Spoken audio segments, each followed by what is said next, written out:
across the country that reached up to 60 million viewers and listeners. In our ongoing pursuit of transparency on this 1 month celebration, I am thrilled to bring 3 of my colleagues and our policy experts here at the White House to further recap this incredible first month of accomplishments in greater detail. We have Deputy Chief of Staff for Policy and Homeland Security Advisor Stephen Miller, the Director of the National Economic Council, Kevin Hassett, and our National Security Advisor, Mike Waltz. I will hand it over to them. They will deliver brief remarks on the accomplishments of this administration in the first month, and then we will open it up to Q&A. When we open up the Q&A portion, I do ask, for the sake of efficiency in this room, that you direct your question to the principal you seek an answer from, and I will call on you in this room. But first, I will let them roll through their remarks, and first up, I'll turn it over to Stephen Miller.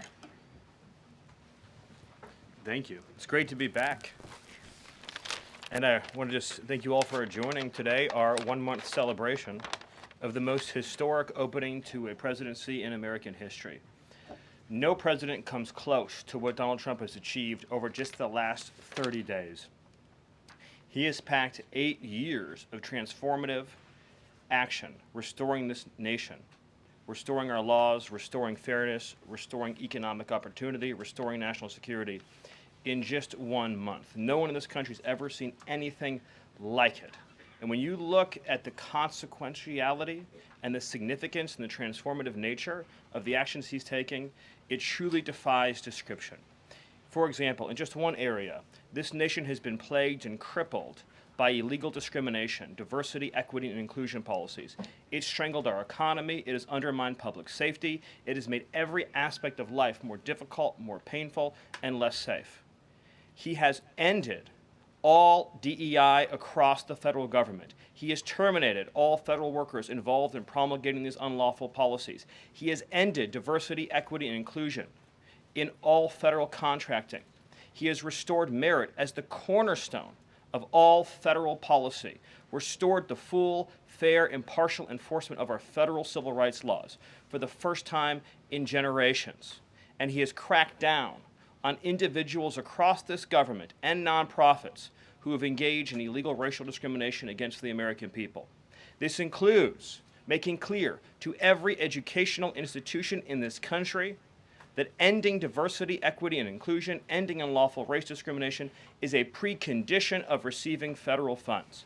He has also saved women's sports by ending the participation of men in women's sports. He has ended radical gender ideology across the entire federal government, and he's pressured the private sector to also end and combat radical gender ideology. He's reestablished the scientific and biological truth that there are only 2 sexes in this country, male and female, that those are biologically based determinations. They are not based and can never be based on gender identity.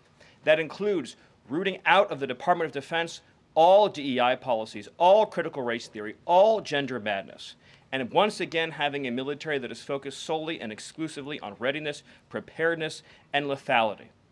As I'm sure Kevin will talk about more, of course, he has undertaken a historic cost-cutting effort across the federal government, launching the first ever Department of Government Efficiency, uncovering corruption on a scale that we never thought imaginable, terminating every single federal worker that we have found to be engaged in the corruption and theft and the waste of taxpayer dollars, and already saving $50 billion in a single year, which over a 10-year period would be $500 billion. Just think about how vast and enormous that sum is.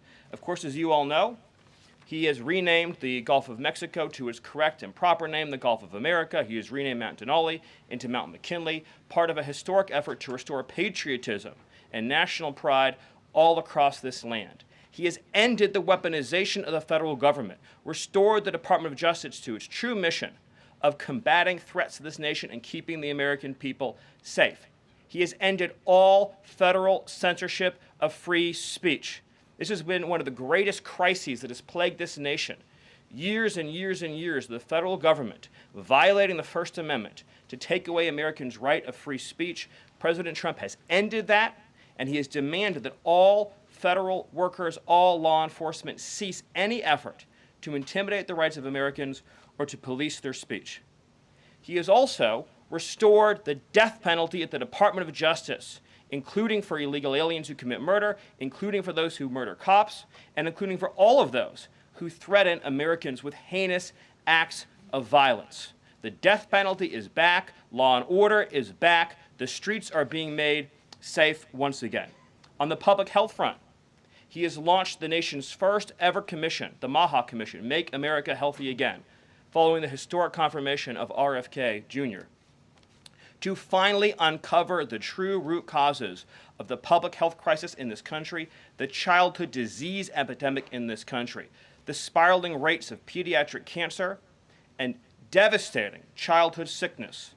He has finally created a situation where the federal health agencies in this country will be focused on preventing disease, on keeping children from getting sick in the first place, not sending them to a lifetime in and out of hospitals, suffering needlessly, when we can find ways to prevent this epidemic of illness. Then, of course, on Homeland Security. Today, it is officially the law of the land, at the conclusion of the congressional notification process, that 6 Mexican cartels and 2 transnational gangs, Tren de Aragua, or TDA, and MS-13, so 8 organizations in total, are now formally designated as foreign terrorist organizations, which means that every single member of those organizations who operates on U.S. soil is now, as a legal matter, a terrorist, and they will be treated as terrorists. This is a sea change in U.S. policy. And this means the Department of Justice and the Department of Homeland Security, along with the rest of U.S. law enforcement and the Department of Defense, are now operating in a legal reality where these cartels are recognized as terrorists. And there will be a whole of government effort to remove these terrorists from our soil and to degrade their ability to threaten or undermine any American security or sovereignty interests. Border crossings, since the day he took office, are down 95%. I think it's almost impossible to even describe the scale and scope of that achievement. President Trump, within days of taking office, cut border crossings 95%. And those few who have dared to cross are being either prosecuted or deported. They're either facing significant jail time for trafficking, smuggling, harboring, aiding, impeding, or they're being immediately removed from our soil. Either way, at the end of the process, they are going home. He's re-implemented Remain in Mexico, and he has obtained historic cooperation from foreign countries all around the world in accepting their deportees back. And he has used the United States military to fully seal the southern border with a historic deployment of both active duty and National Guard troops, resumed the building of infrastructure, he has opened up Guantanamo Bay, and he's using military aircraft to carry out deportations all across this country. And ICE is joining with ATF, DEA, and FBI to carry out the largest deportation operation in American history. The criminals are going home, the border is sealed shut, America is safe, sovereign, proud, and free. We are a nation that everyone in the world understands all across this planet. You do not come here illegally, you will not get in, you will go to jail, you will go home, you will not succeed. This is the biggest and most successful change in any area of law enforcement that this nation has ever seen, and he did it in under 1 month. Thank you. Yes. Well, thank you, Caroline. Thank you, Stephen. One of the things that President Trump cares most about is job creation, and it was about 7 years ago I had the honor of joining you in this room for the first time, and it looks like we've created a lot more jobs in the last month. Look at how many people are here. My estimate is about 180, but I didn't count. So thank you. It's really an honor to be back here. I think that I just want to go over a few things and then hand it off to Mike. The first thing is that the president has told us to prioritize fighting inflation. And he had to do that because, as you know, President Biden let inflation get completely out of control. And he did it with policies that made no sense. They made no sense. A lot of times people say to us, our friends the journalists, why are you doing that? But I like to think, why did they do that? Why did they spend so much money? And then why did the Fed print so much money so that we had inflation as high as we've ever seen since Jimmy Carter? So why did they do that? So we're addressing inflation. We didn't have to address it in the first term because it was always in the ones, almost always. But we're going to get it back there. And how are we doing it? Well, we're doing it with a plan that President Trump and I and others have talked about in the Oval that involves like every level of fighting inflation. First, the macroeconomic level. We're cutting spending. We're cutting spending in negotiations with people on the Hill. We're cutting spending with the advice of our IT consultant, Elon Musk. And then we're also looking into supply side things, like restoring Trump's tax cuts, maybe even expensing new factories so that there's an explosion of supply. If you have an explosion of supply and a reduction in government demand, then inflation goes way down. And then one of the things that you want to say is, well, when are you going to see it? Well, the first thing that you'll see when the markets believe that we're going to get inflation under control is that the 10-year Treasury rate goes down, because that's how they think about future expected inflation. And so we're still going to see some memory of Biden's inflation. It's not going to go away in a month. But the 10-year Treasury before the last consumer price index had dropped about 40 basis points. 40 basis points because markets were optimistic about our ability to fight inflation. 40 basis points is kind of not a fun thing to say. Economists talk that way, I apologize. But the way to think about it is, for a typical mortgage, if that affects the mortgage rate, then it's going to save a typical family buying a house about $1,000 a year. And that's just in our first month. Okay. The second thing we've done is we've had a lot of trade talks. In fact, I was just meeting a minister from Mexico with Howard Lutnick just a couple of hours ago. And we're talking about reciprocal trade, and we're also talking about the fentanyl crisis. And so reciprocal trade is about our government treating other governments the way they treat us. We want trade to be fair. It turns out that Americans have been disadvantaged by foreign governments over and over, and President Trump wants it to stop. And the fact that struck me as most noticeable when I started to look at what President Trump was asking us to do is that last year we have data, U.S. companies paid $370 billion in taxes to foreign governments. $370 billion. Last year, foreign multinationals paid us $57 billion in taxes. We have 1/4 of world GDP. They have 3/4 of world GDP, and we're paying 370, they're paying 57. This is not reciprocal. We're going to try, or we're going to, fix it. The other thing that we've done is we've had an all-of-the-above energy approach that's led by Doug Burgum and Chris and a really large team, EPA. And we've already made so many actions that are going to affect the price of energy and lower inflation. We've opened up 625 million acres to energy exploration. We've cut 50 years of red tape that makes it so you can't have permits. And we've even made it so that when you go home, if you get a new one, then you can take a shower or flush a toilet or read under a light bulb. We're doing that too. So finally, let's just think about like the facts that we can see right now that we think are awesome. So guess what? Small business optimism has gone up by the most ever since President Trump came in. ISM, which is the measure of what's going on in manufacturing, it's expanding again for the first time in years. CEO confidence is the highest it's been in years. And the reason people are thinking this is that our policies give people cause for optimism.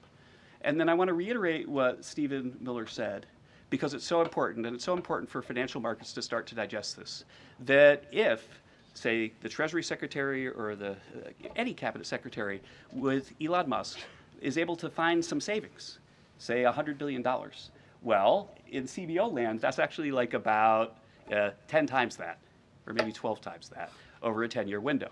And so when you're thinking about the negotiations right now over reconciliation and thinking about, well, 4 trillion, 5 trillion, well, those numbers in terms of the savings are going to end up being small because of all the waste that we're finding. And so we're incredibly optimistic about the future of inflation and the future of our economy, and we're optimistic because we're making so much progress so far, and we already see it in market prices. And with that, I'll hand it off to Mike. All right. Thanks, Gil. Well, good afternoon.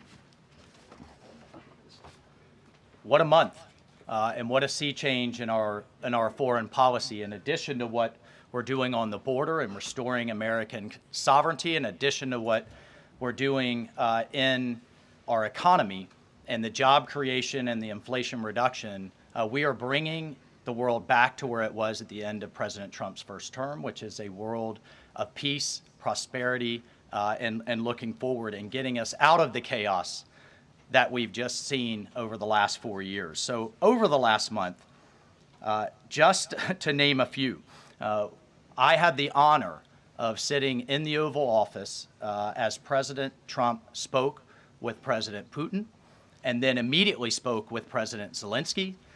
And both of them said only President Trump could bring both sides to the table, and only President Trump could stop the horrific fighting that has been going on now for the better part of 4 years, and that only President Trump could drive the world back to peace. Both of those leaders said that in back-to-back calls. And of course, we just had our historic talks mediated by our good friends and partners, Saudi Arabia. We give great thanks to Crown Prince Mohammed bin Salman for hosting, and sat down for the first time in years with the Russians and talked about a path forward with peace.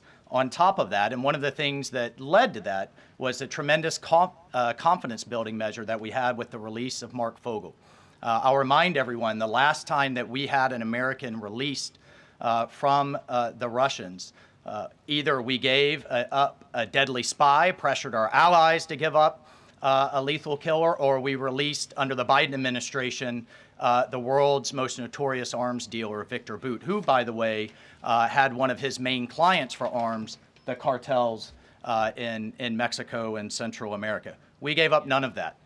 This was released as a confidence-building measure, working with our great Middle East envoy, Steve Witkoff, and our Secretary of State as a first step towards opening these talks and then moving forward towards peace. On top of that, we've secured, just in a month, the return of 12 American hostages from Russia, from Bulgaria, from Venezuela, the Taliban, and Hamas. Excuse me, that's from Belarus, not Bulgaria. We also had, for the first time in quite some time, we took out a senior leader of ISIS, an international financier and recruiter that the military had been trying to take out for quite some time.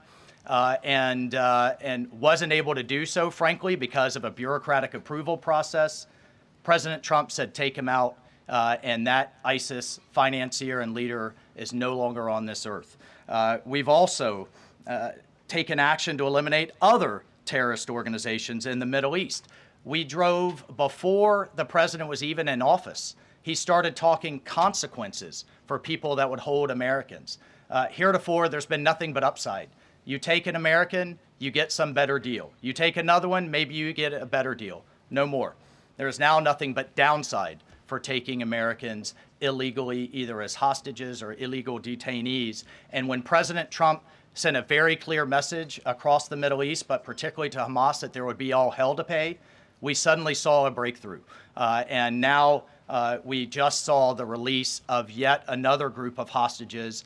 There have been dozens now, including 2 Americans that we've seen once again reunited with their families. As part of the talks with King Abdullah, he offered, and I think the entire world is graciously accepted, to take 2,000 sick children, cancer patients, and others out of Gaza as a humanitarian gesture. 2,000 Gazans will come out of that hellhole that it is, that wasteland that Gaza is right now, with unexploded ordnance, with debris everywhere, with no sewage, with no water. And President Trump has put forward a plan to deal with the practical reality that is 1.8 million Gazans now truly suffering. And then, just to bring it back to our own hemisphere, we've seen literally in the last month, after years of national security experts, the generals in charge, and others testifying and ringing the alarm bells about the Chinese Communist Party's presence in our own hemisphere, particularly in the Panama Canal. We're seeing the leadership of Panama step away from the Belt and Road program, move away from China and back towards the United States, and even enter into talks and other negotiations about addressing the ports on either side of the canal. And then finally, last but not least, we've had 4 world leaders in the White House, in the Oval Office. We've had the Prime Minister of Japan, the Prime Minister of India, the King of Jordan, and of course the Prime Minister of Israel. Just in the last 4 weeks, and next week we'll have the Prime Minister of the United Kingdom, and we'll have the President of France, Macron. So President Trump is on what we call Trump warp speed. We are all honored to be really serving under his leadership and his vision, and truly, when we all say, and the president himself says, he is a president of peace.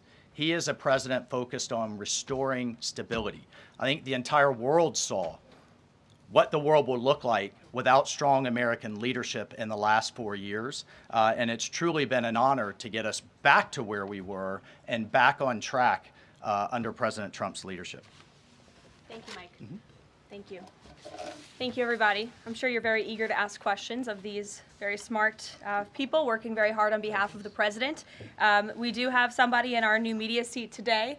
We have John Stoll, who is the head of news at X. As you all know, you're all on X. It's home to hundreds of millions of users, a large contingent of independent journalists and news organizations across geographies and political spectrums. And at the same time, X remains the go-to platform for many legacy news outlets. And I know, as I mentioned, many of the reporters in this room use X to attract eyeballs to your work.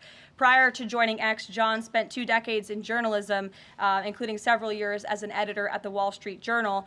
We are excited to have him in the briefing room today. John, we'll let you kick it off. And as I said at the top, please direct your question to the individual up here who you'd like an answer from. John, why don't you begin? All right, thank you very much. I am sitting in for a thriving ecosystem of journalists, independent and emerging news organizations who do depend on X for publicity, for a business model. And so I look forward to seeing many of them in this seat in months and years to come. I also thank you, Karoline, for opening this seat up to new media. It really is a testament not only to your open-mindedness, but also to innovation, that you'd actually think about, folks that are not traditionally credentialed to be in this room, and not only have a question, but also to witness. This is a very important intersection of power and the free press. And so just the ability to witness this and be part of it, it brings everybody's game up. So thank you for that. I think this is for Mike Waltz. My question is about Ukraine. Sure. For about more than 10 years, I've been fascinated, like many, with what's going on. Was in Northern Europe, working out of the Baltics when Crimea was annexed, and was a lot of this came on Twitter. The platform used to be known as Twitter. Was a lot of European leaders would talk about their disappointment and solidarity with Ukraine, but when it came to actually doing something, it felt like they were passing a hot potato and sent it over the Atlantic. I wonder how much of what we're seeing right now out of the administration of President Trump is a call to Europe and the European leaders and the allies that we've traditionally had to pick up that hot potato and start doing something a little bit more concrete to win and preserve the peace in Ukraine. The second question I have is, it's related, is there's been a lot of speculation that President Trump and the administration might be manipulated by Vladimir Putin. I wonder if you can just talk a little bit about the administration's posture and your confidence in the competence of this administration to go toe-to-toe with Vladimir Putin. Well, if there's I'll take the second question first. If there's anybody in this world that can go toe-to-toe with Putin, that could go toe-to-toe with Xi, that could go toe-to-toe with Kim Jong-un, and we could keep going down the list, it's Donald J. Trump. He is the deal maker in chief. There is no question that he is the commander in chief. And I, for one, and I think all Americans and around the world should have no doubt about his ability to not only handle Putin, but to handle the complexity of driving this war to an end. And then on your first piece on Europe, I'll take you back to 2014. You're right, there was a lot of hand-wringing in Europe and not a lot of action. There's also a lot of hand-wringing here in Washington under the Obama administration and not a lot of action. They literally threw blankets at the problem. And so I'll remind everyone that Putin had some type of conflict, invasion, or issue with their neighbor under President Bush with Georgia, under President Obama with Ukraine 2014, not under President Trump 45, and again with President Biden in 2022. The war should have been deterred. The war should have never happened, and I have no doubt it would not have happened under President Trump and will stop under President Trump again. But I just want to push back on this notion of our European allies not being consulted as we've entered into this process. I already mentioned the immediate phone call President Trump made to President Zelensky. He has talked to President Macron of France repeatedly last week. President Macron convened European leaders and then is coming here on Monday. Prime Minister Starmer is coming next Thursday. I've talked to every one of my national security advisor counterparts across the spectrum in Europe. I've talked to Secretary General Rutte, the leader of NATO, the Secretary General of NATO. We have repeatedly, oh, by the way, we had half our cabinet, 7 cabinet officials, including the vice president, at the Munich Security Conference, all engaging, all listening, and all making sure our allies are heard. However, we've also made it clear for years, decades even, that it is unacceptable that the United States and the United States taxpayer continues to bear the burden, not only of the cost of the war in Ukraine, but of the defense of Europe. We fully support our NATO allies. We fully support the Article 5 commitment, but it's time for our European allies to step up. And one of the things that Secretary General Rutte said on our call was, this last couple of weeks have been a real wake-up call. And I asked him, what have you been missing the last couple of years? The fact that we are going to enter into a NATO summit this June with a third of our NATO allies still not meeting the 2% minimum, a commitment they made a decade ago, literally a decade ago, with a war on their doorstep, the largest war that they're all extremely concerned about, but yet it's, well, somebody else needs to pay. We've got other domestic priorities. It's unacceptable. President Trump's made that clear. And the minimum needs to be met. We need to be at 100% in this June at the NATO summit. And then let's talk about exceeding it, which is what President Trump has been talking about with 5% of GDP. Europe needs to step up for their own defense as a partner, and we can be friends and allies and have those tough conversations. Great. Peter. Thank you, Caroline. I have a Ukraine one and a DOGE one. Who can talk DOGE? All of us. Well, so Stephen, we're hearing about these DOGE dividend checks that would be 20% back to taxpayers, 20% to pay down the debt. 60% is left. Who gets that? Well, the way that it works is when you achieve savings, you can either return it to taxpayers, you can return it to our debtors, or it can be cycled into next year's budget, and then it just lowers the overall baseline for next year. So in other words, you can just transfer it into the next fiscal window and then lower the overall spending level. And that means that you can achieve a permanent savings that way, and that reduces the deficit. And when is it that people might see those checks? Well, this is all going to be worked on through the reconciliation process with Congress that's going underway right now. As you've seen, the Senate's moving a bill, the House is moving a bill.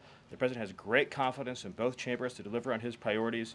I would just take this opportunity to note that President Trump has made a historic commitment to the working class of this country to fight for major tax relief and major price relief. And cutting spending, as DOGE is doing, and cutting taxes is the key to delivering on both of those promises, and President Trump is resolutely committed to doing both. Thank you. And on Ukraine, I guess this is for Mike. Sure. After the president's post on Truth Social yesterday, need to know, who does he think is more responsible for the Russian invasion of Ukraine, Putin or Zelensky? Well, look, his goal, Peter, is to bring this war to an end, period. And there has been ongoing fighting on both sides. It is World War I style trench warfare. His frustration with President Zelensky is that you've heard is multifold. One, there needs to be a deep appreciation for what the American people, what the American taxpayer, what President Trump did in his first term, and what we've done since. So some of the rhetoric coming out of Kyiv, frankly, and insults to President Trump were unacceptable, number one. Number two, our own Secretary of Treasury personally made the trip to offer the Ukrainians what can only be described as a historic opportunity. That is for America to co-invest with Ukraine in their minerals, in their resources, to truly grow the pie. So case in point, there's a foundry that processes aluminum in Ukraine. It's been damaged. It's not at its current capacity. If that is restored, it would account for America's entire imports of aluminum for an entire year. That one foundry. There are tremendous resources there. Not only is that long-term security for Ukraine, not only do we help them grow the pie with investments, but we do have an obligation to the American taxpayer in helping them recoup the hundreds of billions that have occurred. So, rather than enter into some constructive conversations about what that deal should be going forward, we got a lot of rhetoric in the media that was incredibly unfortunate. And I could just tell you, Peter, as a veteran, as somebody who's been in combat, this war is horrific. And I think we've lost sight of that, of the literally thousands of people that are dying a day, families that are going without the next generation.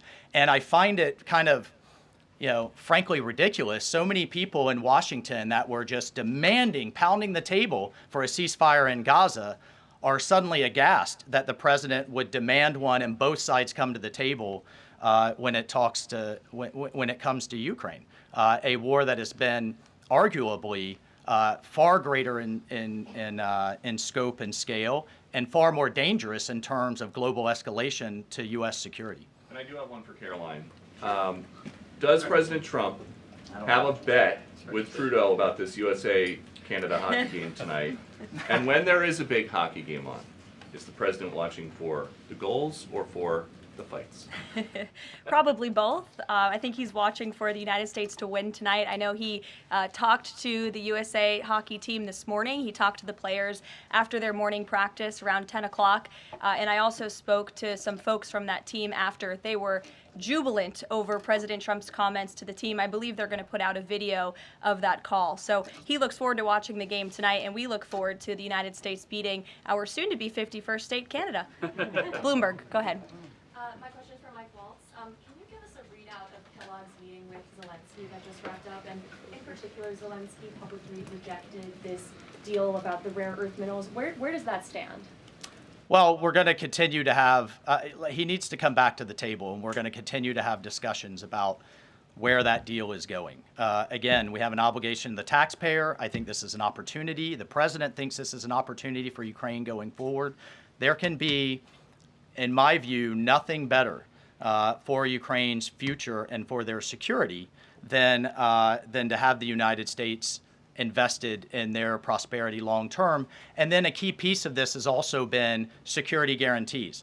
Look, the reality that we're talking about here is it in Ukraine's interest? Is it in Europe's interest? It certainly isn't in Russia's interest or in the American people's interest for this war to grind on forever and ever and ever. So a key part of his conversation was helping President Zelensky understand this war needs to come to an end. This kind of open-ended mantra that we've had under the Biden administration, that's over. And I think a lot of people are having a hard time accepting that. And then the other piece is there's been discussions from Prime Minister Starmer and also President Macron about European-led security guarantees. We welcome that. We've been asking Europe to step up and secure its own prosperity, safety, and security. So we certainly welcome that, and we certainly welcome more European assistance. As I told my counterparts, come to the table with more if you want a bigger seat at the table. And we've been asking for that for quite some time. And has Russia pushed for sanctions in your talks with them? And have you consulted with international partners and allies about potentially rolling back sanctions in these negotiations to end the war? The talks with our Russian counterparts, both with my counterpart, the National Security Advisor, Secretary Rubio's counterpart, the Foreign Minister Lavrov, it really was quite broad, focused on what is the goals for our broader relationship, but very clear that the fighting has to stop to get to any of those brighter goals. And as a first step, we're just going to do some common sense things like restore the ability of both of our embassies to function. And again, this is common sense in foreign policy world. They call it shuttle diplomacy. We have to talk to both sides in order to get to both sides to the table, and both sides have said only President Trump could do that. Deanna. Thank you, and my question is for Mike Waltz. All right.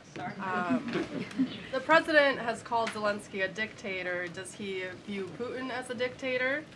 And does he want Zelensky out of power? I know he's called for elections. And then thirdly, the head of the Defense Committee in Ukraine's parliament just has claimed that the U.S. has stopped selling weapons to Ukraine. Is that true?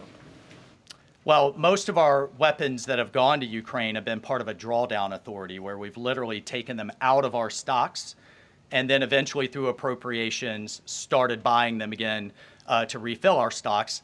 I'll just state that there has been a lag in a lot of that process. So many of our stocks, as we look at our operations around the world, are becoming more depleted. That's one of the reasons many people have had a lot of concern about when does this end? How much is it going to take? How many lives will be lost? How much will we spend? As a member of Congress, we repeatedly asked the Biden administration those questions, and we never got a satisfactory answer.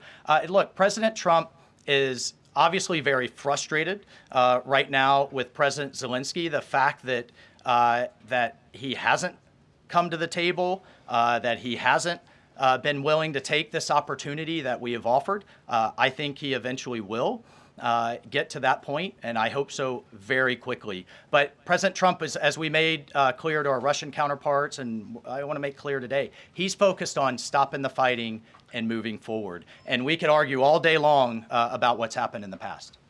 Reagan. Yeah, what about I have a What about- question Oh, the for IRS. Stephen. Excuse me, I just called on Reagan. Reagan, go ahead. I have a question for Stephen and a question for Mike. Sure. Stephen, I can start with you. There have been Thank you. reports that Trump is unhappy with the rate of deportations and he wants them to be higher. Is the president happy with the rate of deportations, and are there any plans to speed up the process? Well, first of all, we all appreciate the encouragement from the media to deport as many illegal aliens as humanly possible. So thank you, and I will promise you that the full might of the Department of Homeland Security, the Department of Justice, the Department of Defense, and every element and instrument of national power will be used to remove, with speed, all criminal illegals from the soil of the United States of America, to enforce final removal orders, and to ensure that this country is for American citizens and those who legally belong in this country. We inherited an ICE that was completely shuttered. We inherited a Department of Homeland Security whose sole mission was to resettle illegal aliens within the United States of America. In 30 days, the president sealed the border shut, declared the cartels to be terrorist organizations, has increased ICE deportations to levels not seen in decades, and we are shortly on the verge of achieving a pace and speed of deportations this country has never before seen. Thank you. And Mike, there have been reports that there's some underground opposition to Trump's pick for Undersecretary of Defense and Policy, Elbridge Colby. Have you or anyone from the administration been personally lobbying senators to support Elbridge Colby? Look, I've worked with Bridge Colby in the past. He has the president's full support to be the Undersecretary of Policy, which will be a critical policy arm for Secretary Hegseth going forward that will implement a lot of these policies.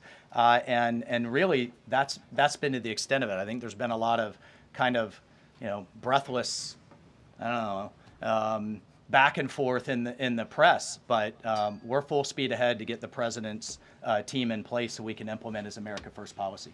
Thank you. Mike has spoken pretty extensively. Does anybody have questions for Stephen or for Mr. Hassett? Nobody wants to talk about the economy? Sure. IRS? Okay, go ahead. This would be for either one of you. So we reported, several other outlets have reported that about 3,500 people are due to be lose their jobs at the IRS by the end of the week. If the goal of these spending cuts across the federal government has been to reduce the debt, why impose some of the deepest cuts we've seen so far at the agency responsible for raising revenue for the federal government? Well, I think our objective is to make sure that the employees that we pay are being productive and effective. And there are many, many more than 100,000 people working to collect taxes, and not all of them are fully occupied. And the Treasury Secretary is studying the matter and feels like 3,500 is a small number, and probably can get bigger, especially as we improve the IT at the IRS. And so I think that it's absolutely something that is on the table for good reasons. And the point is that don't just talk about the IRS, talk about all of government. That there are so many places. I live in D.C. You maybe live in D.C. where nobody's going to the buildings. People aren't commuting because nobody's doing their job. We look back and we see that there are all these people doing 2 jobs while they're getting a government payroll on the payroll. So the point is we're fixing that, and the IRS is a small part of that picture. So you're saying that everybody who's being let go was doing a bad job? I'm saying that we're studying every agency and deciding who to let go and why. And we're doing so very rationally with a lot of support from analysis. Because we're being told by a lot of people who have been let go at other agencies that they were told they were being dismissed because of poor performance, when in some cases they haven't even had a performance review yet because they've only been on the job a couple of months. Yeah, I've never seen a person who was laid off for poor performance say that they were performing poorly. Okay. Caroline? Good point. Sure, Caitlin. I have a question. I'll start with you, Kevin Hassett. Thank you for being here. And then I've got a question for Mr. Waltz. On these potential checks that you might send out from DOGE, is there a concern as you're thinking through this that they could be inflationary? Oh, absolutely not, because imagine if we don't spend government money and we give it back to people, then if they spend it all, then you're even. But they're probably going to save a lot of it, in which case you're reducing inflation. Okay, so And also, when the government spends a lot, that's what creates inflation. We learned that from Joe Biden. And so if we reduce government spending, then that's reduces inflation. And if you give people money, then they're going to save a bunch of it. And when they save it, then that also reduces demand and reduces inflation. Okay, so you're not worried about it. And No, I'm Mr. not. Waltz, to follow up on Peter's question, you wrote in an op-ed in the fall of 2023 that, quote, Putin is to blame, certainly like Al-Qaeda was to blame for 9/11. Do you still feel that way now, or do you share the president's assessment as he says Ukraine is to blame for the start of this war? Well, it shouldn't surprise you that I share the president's assessment on all kinds of issues. What I wrote as a member of Congress was as a former member of Congress. Look, what I share the president's assessment on is that the war has to end. And what comes with that? What comes with that should be, at some point, elections. What comes with that should be peace. What comes with that is prosperity that we've just offered in this natural resources and economic partnership arrangement, an end to the killing, and European security and security for the world. The president's not only determined to do that in Europe, he's determined to do it in the Middle East. And just a few months ago, we had an administration that had tried for 15 months, week after week, sitting with you here and couldn't get us to a ceasefire, couldn't get our hostages out. Now we're at that point. We're back to maximum pressure on Iran, and we have just begun, and we will drive towards a ceasefire and all of those other steps. I'm not going to pre-negotiate or get ahead of the sequencing of all of that. It's a very delicate situation. But this is a president of peace, and who here would argue against peace? Okay, so you do share that assessment. And can I follow up? In 2017, Go ahead, then President Trump. Go ahead, Can I just follow Jordan. up really Thank You you. quickly? just So, had 2 questions, Caitlin. Meg, can I Jordan, just- go ahead. Mr. I have an Hassett. important follow-up from Jordan, Mike go Waltz. ahead.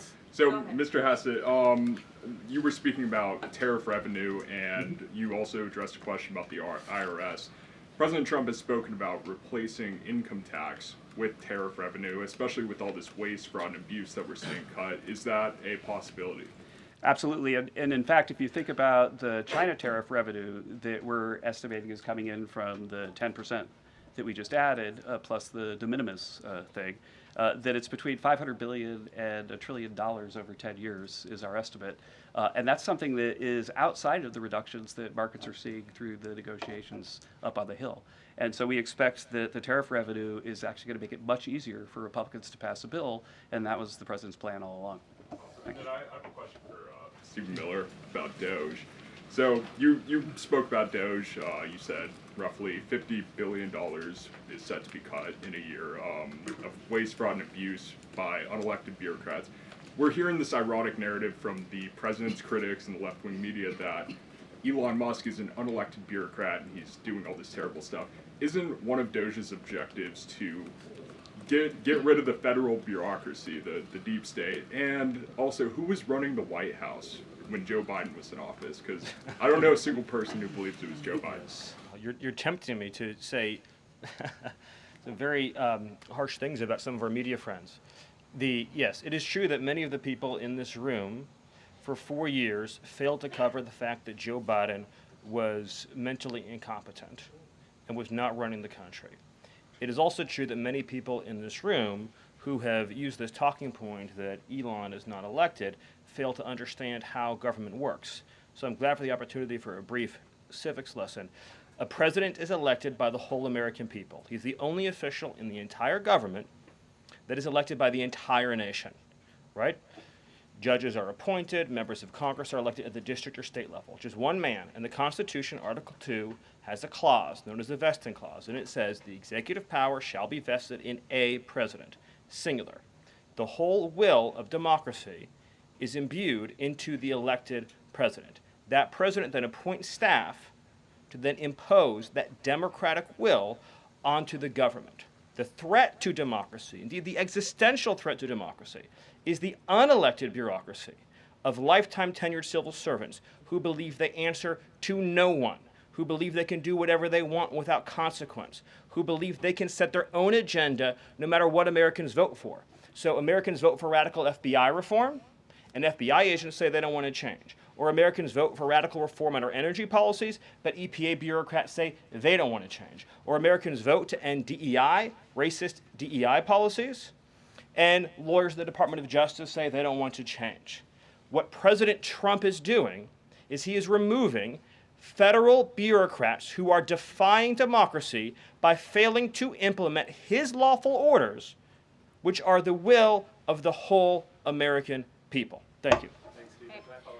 Thank you very much, everybody. I'm looking at the clock. We've almost had an hour of time. I know a couple of these individuals have a meeting to get to at 2 p.m. So you're welcome to follow up with my team for further questions. We're going to let these guys get back to running the United States government. And we will see you all later. President Trump will be speaking at 3 o'clock at the Black History Month reception. So thank you. It's good to see you. We'll see you in a bit. Thanks. Are you watching the Black History Month reception, Mr. Miller? Stephen, on the fraud, should we expect indictments? Are there indictments coming for all the fraud we found? I'd love to follow up with you. Just at the time of Carol. Okay, thank you.